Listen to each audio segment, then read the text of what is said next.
Yes, so your filmmaker, Taimoor Choudhry. Music by McAvoy and Rachel Levy.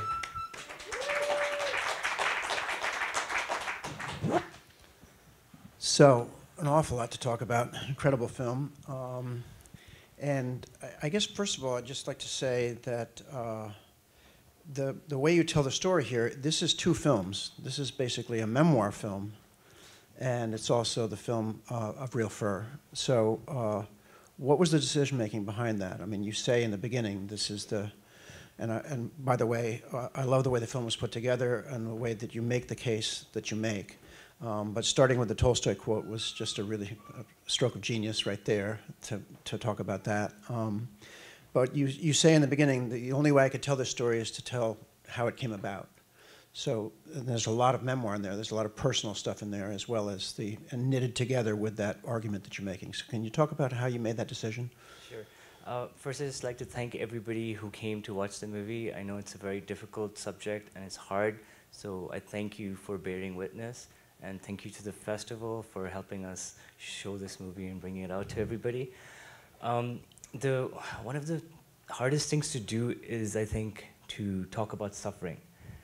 Everybody wants to hear about conspiracies and things like that. No one wants to hear about the suffering of animals. We just want to kind of, even when I was exposed to it, the first thing was to kind of withdraw, deny, and switch the channel. And so I pondered to this for a really long time. How can I show this and make this at the same time, make people want to watch it? And the hardest thing that I had to do was to overcome myself in this movie. I was the biggest dragon I had to face. So I had to make that change within myself, and then I could make the movie. So as I was interviewing everybody, it was a verite-style documentary. I had no idea what the story was going to be. I was just investigating and investigating. It was about 5 years where I was doing that. I had something in my heart, and when I took this movie to my editors and my writers, we said, okay, you have 5 years of footage. How about you show how you changed and get the audience to follow that journey of yours? So we just combined all those years of footage, and we had it, and we grabbed everything possible to make that story, and they all came together in the editing room. And it was pretty hard finding the right people to do it, because I had to go to 2 editors. And finally, my 3rd editor understood me, and me and my writer were banging against our heads, and we just didn't know what to do. And then after being with my editor for a year, that's when the movie started happening. Well, a lot of the personal aspects of it, you must have had to go back to shoot some of it. Because, I mean, when you got the original Zoom call or the FaceTime, whatever it was, with your mother about your father being sick, okay, we see that, seems to be in real time, but were you filming that when the call came through? Or do you go back to shoot that over again? Do you know what I mean? So almost all the calls that you see are actually having live time. The only one that didn't have, was kind of staged, was with my mom when she's kind of all dressed up, and she's like, that was the one where we wanted a reaction. But yeah, that was the only one we kind of staged. But the one where my dad's actually sick, I called her up, and she's like, I can't believe you're videotaping this. You and your movie can go to hell. And that's what we cut out. That's what I was wondering. Some of the other, it's just technically, before we go on to the other aspects of it, there were a couple of Zoom conferences that you had where we could see you in one room. There's obviously a camera on you, that we see the Zoom, and then we go to a camera in the room with the person that you're on Zoom with. So was there a camera in that space also? I mean, is that the kind of footage that you put together? Yes, so it was during COVID, and for some reason the movie actually came together because of COVID times. Everybody was free, but nobody was traveling, nobody could meet each other. So we were able to send the camera people in there to go and interview, like suppose Ingrid Newkirk. I stayed in Vancouver, and I didn't want to endanger her health by flying and taking something there. It was just the beginning of COVID, and so then we sent a camera person who maintained distance from her and was able to give us that feeling that you're still in the room. It is a Zoom call, so we flip back to the camera to show it's a Zoom call, but then we also have a cameraman up close and personal to kind of get that feeling that you're in the room. And it absolutely stands out, but I mean, it is a feat of filmmaking to do that. So, and I noticed on the credits you had a lot of different camera work going on. It's a lot of different cinematographers, a huge amount of footage coming from outside, as well as the people that you organized. So this is a massive undertaking. And your personal journey that was going on, you were filming that during the 5 years. Were you filming all that? Yeah, I had, well, I love filming, so I had a lot of stuff for myself. But I was just I didn't know what the story was, so I was just trying to get everything I could on camera and just do all these interviews. And it's a good point that you saw about 15 cinematographers in there. This was a student movie. And I did not plan for it to become a feature. But every time I tried, at first it was a 10-minute movie, then it was a 25-minute movie, and every time I tried to stop, there was so much support that I kept going forward. And so some of the footage is really like, was pretty bad. And we had to put it all together to make it match. There were so many different cameras used, and some people were, just from school. And some of this footage you see are my friends learning in school. And then sometimes we get this really good camera person with a red for Alyssa's music video. So as the movie started getting more momentum, you see that we're using better cameras. But in the beginning, there's this DSLR sometimes. Some of it is on the phone. Well, it's beautiful footage. A lot of it's magnificent footage, and I know some of it was supplied by the outside. But there's just some really, really wonderful camera work going on. So since we have these other people here, let's talk to them a little bit. When did you get Michael involved in making the music for this film? So Michael came in towards when we finished the editing process. We actually were looking for the right sound to represent the animals. These voiceless creatures, they need some emotion, pure emotion. And again, I went to a person who had done maybe 20 or 40 Hallmark movies, and when I saw the sound, I was just, okay, this is completely wrong. And so we had to let go of that person. And then somehow he was free. He was between two movies, he was free, and he saw the project. And most of the time, whenever I sent the project to somebody, they would, it was like divine intervention throughout the movie, and they would just be like, oh, it's a great project, I want this. I want to do charity, I want to do some social work. And he jumped right in, and he knew where my heart was. So, Michael, you received this idea of doing this, and what was your creative process based on that? Well, I mean, Taimoor's a very special guy, and I immediately picked up. I mean, I saw a rough cut, and it had some temp music in it, and I sort of ignored that. But no, it was just really affected me. I mean, I remember, I sort of cried about 5 times, while watching it. So I think I just really kind of resonated the story and the journey that Taimoor had taken,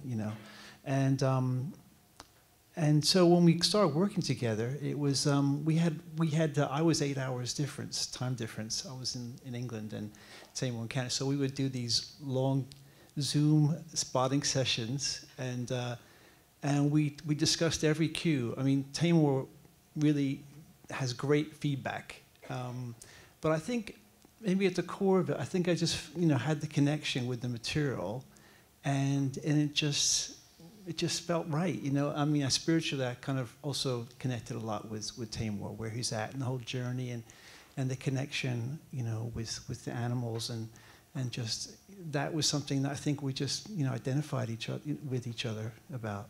I think that goes to what I was talking about before. I think a lot of the strength in the film is that you can relate to the personal journey. If we all go on our own spiritual journeys that we have to go on, and yet at the same time, it's really compelling material in terms of the animal rights, speaking for the silenced voices.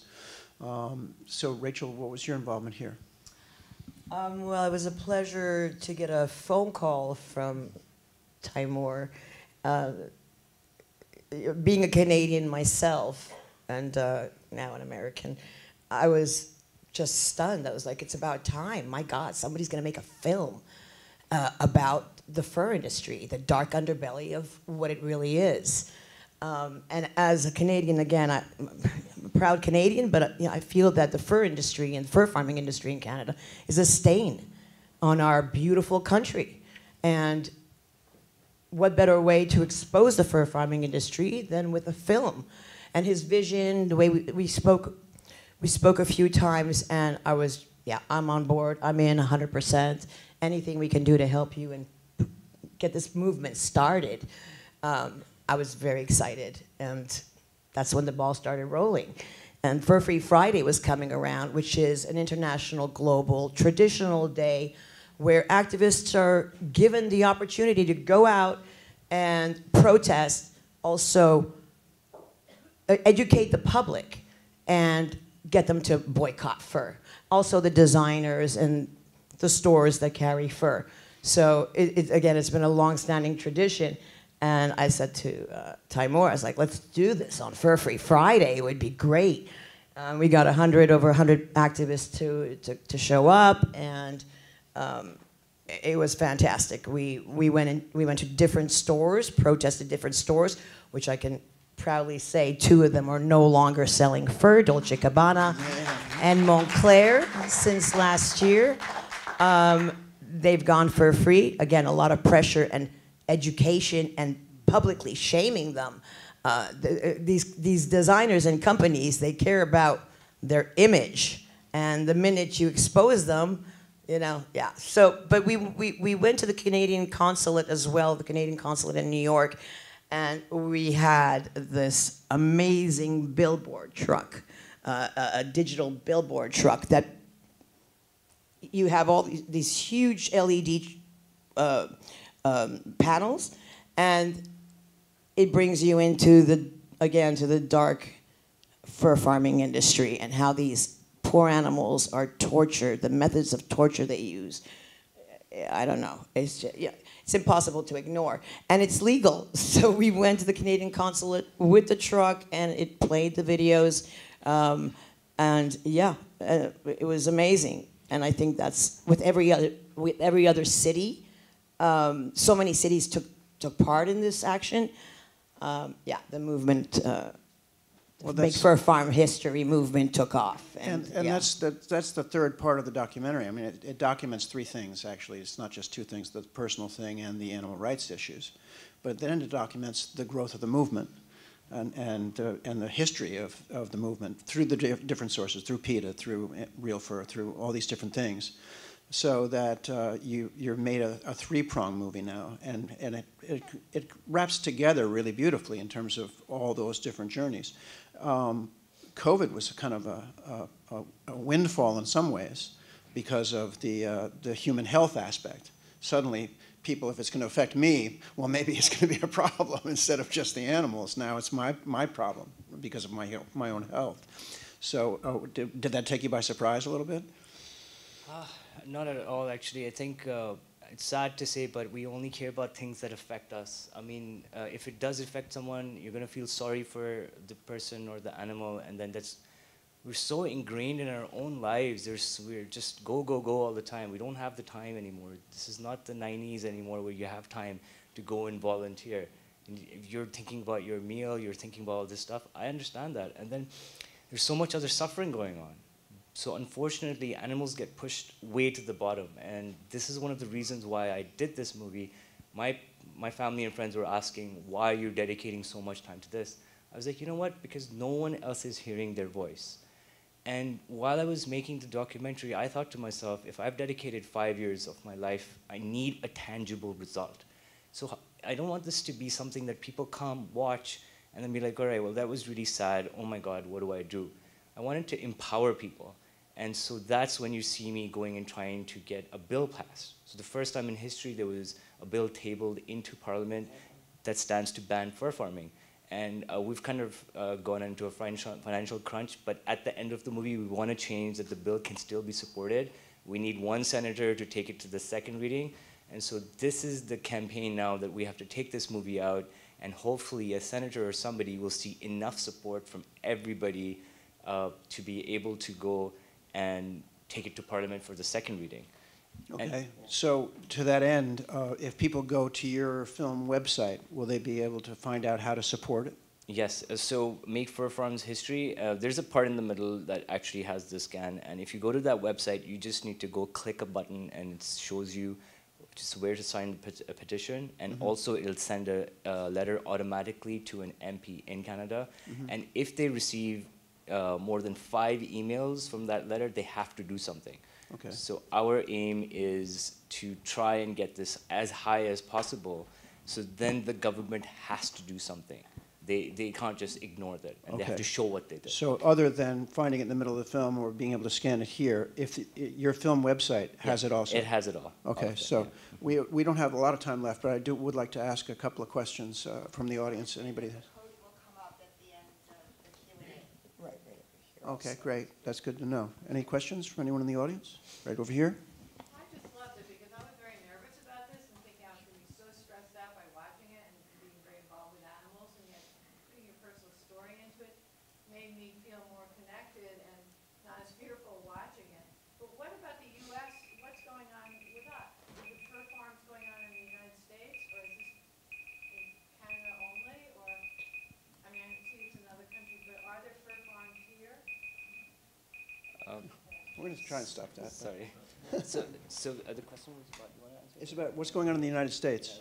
So, Taimoor's story, I have to say, was a very gentle telling story, and a lot of people were asking me, you know, how graphic it was going to be, and I said, it's a very gentle telling story, but it gets to the point, and everybody should watch it. And I'm not here to, but as far as in the United States, if we can get the fur ban in Canada, it's going to trickle to the United States.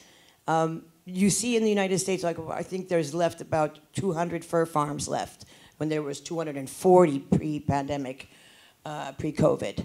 And it's gaining a lot of attention. Again, the more we expose these fur farms and COVID as well, because they were connected. There were many deaths, employees in Utah, for instance. They try to keep it undercover. The owner of the fur farm tried to sweep it under the table and hide the fact that his employees were dying. You know, a couple of his employees had passed away from COVID.